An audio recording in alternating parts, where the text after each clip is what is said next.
अभिषेक शर्मा ने कुछ ऐसा काम करा है जिससे वो कुछ चुनिंदा लोगों की लिस्ट में शामिल हो गए हैं। कौन सी वो लिस्ट है और उनके साथ कौन कौन शामिल हुआ है, अभिषेक का फॉर्म क्या वापस से आ गया है, आज बात करते हैं उस पर। देखिए, कल का मैच अगर हम बात करें, इंडिया वर्सेस इंग्लैंड के बीच खेला गया था।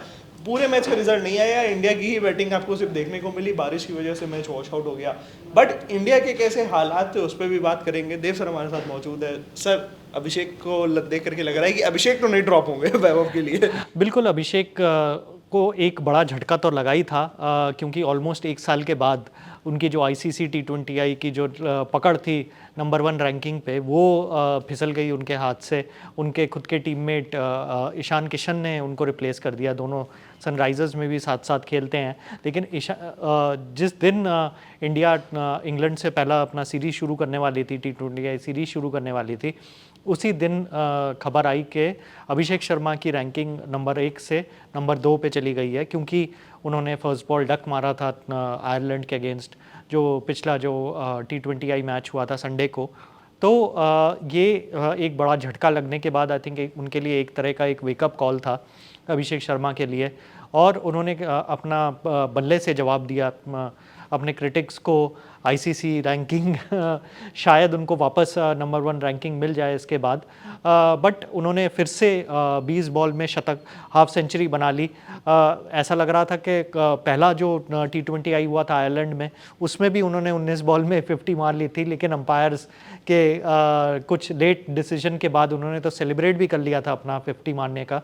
एक लेट डिसीजन के बाद उनका एक वन ऑफ जो रन्स उन्होंने मारे थे उसको लेग बाय करार दे दिया गया था, और उनके हाथ से हाफ सेंचुरी मिस हो गई थी फर्स्ट T20I में आयरलैंड के खिलाफ। बट इस बार कोई उसमें डाउट नहीं था। उन्होंने 20 बॉल में 50 मारी, जो कि फास्टेस्ट एवर 50 थी by any Indian batsman England के खिलाफ T20I मैच में। KL राहुल का रिकॉर्ड तोड़ा, 27 बॉल में उन्होंने मारे थे। उसके अलावा उन्होंने इस नॉक में, उनके जो 59 रन का जो नॉक था, उसमें उन्होंने 4 छक्के भी मारे। इस दौरान जो दूसरा छक्का मारने के बाद उनके 100 छक्के पूरे हो गए T20I कैरियर में। और यही नहीं, वो सिर्फ इंडिया से 5वें ही ऐसे बल्लेबाज हैं जिन्होंने 100 सिक्सेस मारे हैं। ऑब्वियसली रोहित शर्मा सबसे ऊपर हैं ही इसमें, सूर्य कुमार यादव नंबर 2 पे हैं, हार्दिक पांड्या नंबर 3 पे हैं, और उसके बाद ऑब्वियसली विराट कोहली हैं। तो इन सब दिग्गजों के बाद अभिषेक शर्मा का नाम आ गया है। बट सबसे बड़ा जो उनका अचीवमेंट था, 100 छक्के मारने का, T20I क्रिकेट में फास्टेस्ट बैटर बन गए हैं। उन्होंने ये जो 100 छक्के मारे हैं सिर्फ 785 बॉल्स में मारे हैं, 785 बॉल में मारे हैं। उन्होंने वर्ल्ड रिकॉर्ड जो था, जो कि वेस्ट इंडीज़ के ओपनर बैटर एवन लुइस के हाथ में था, 789 बॉल्स में उन्होंने 100 छक्के पूरे किए थे। ये रिकॉर्ड उन्होंने तोड़ दिया। उन्होंने 785 बॉल्स में 100 छक्के उन्होंने कंप्लीट कर लिए। इनफैक्ट फास्टेस्ट इंडियन जो थे वो ऑब्वियसली सूर्य कुमार यादव थे, जो इंडियन टीम के फॉर्मर कैप्टन थे।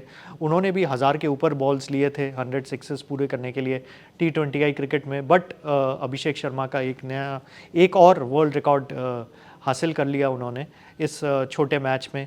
और इतना ही नहीं, उन्होंने ये साबित कर दिया कि अगर 1-2 मैच में वो नहीं भी चलते तो इंडिया के लिए वो जेन्युइन मैच विनर तो हैं ही।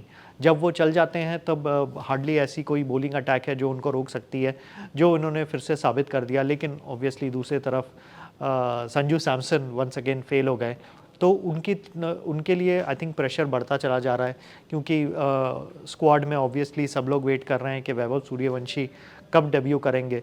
तो इंडियन टीम का भी मेरे ख्याल से पेशेंस धीरे धीरे कम होता चला जा रहा होगा, क्योंकि अगर संजू सैमसन अपना फॉर्म इम्प्रूव नहीं कर सकते तो आई थिंक डायरेक्ट रिप्लेसमेंट उनका वैभव सूर्यवंशी हो सकते हैं। और वो कब देखने को मिल सकते हैं? क्या लगता है कि ये अब उनके पास आखिरी अपॉर्चुनिटी थी संजू सैमसन के पास, जो उनके हाथ से फिसल चुकी है?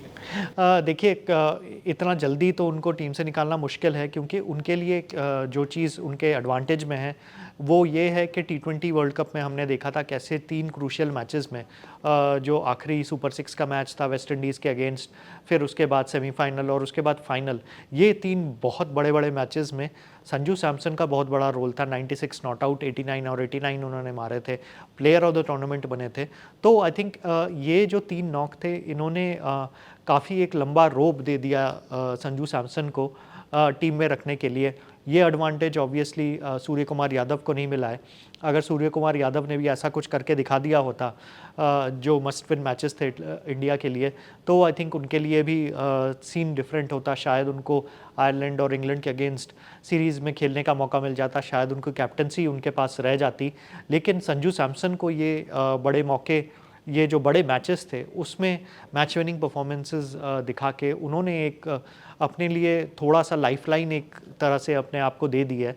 अब इतनी जल्दी उनको ड्रॉप करना बहुत मुश्किल होगा। आई थिंक 1 या 2 मैचेस और देखेंगे टीम इंडिया। अगर उसमें भी अगर संजू सैमसन अगर कोई प्रॉपर बड़ा स्कोर नहीं खड़ा कर सकते, बड़ा स्कोर यानी 50 प्लस का तो मिनिमम स्कोर करना ही पड़ेगा, सिर्फ 20, 25 या 30 का स्कोर इनफ नहीं होगा। अगर वो नहीं खड़ा कर पाते तो आई थिंक उनके लिए काफ़ी दिक्कतें हो जाएंगी इसी सीरीज़ में। तो देखिए अभिषेक ने कौन सा नया रिकॉर्ड बनाया है, और आपको क्या लगता है कि संजू सैमसन के पास अभी भी और मौके हैं या नहीं, वो भी आप हमें कमेंट सेक्शन में बता सकते हैं। तब तक के लिए बने रहिए हमारे साथ, देखते रहिए cricket country. Thank you for watching. Thank you.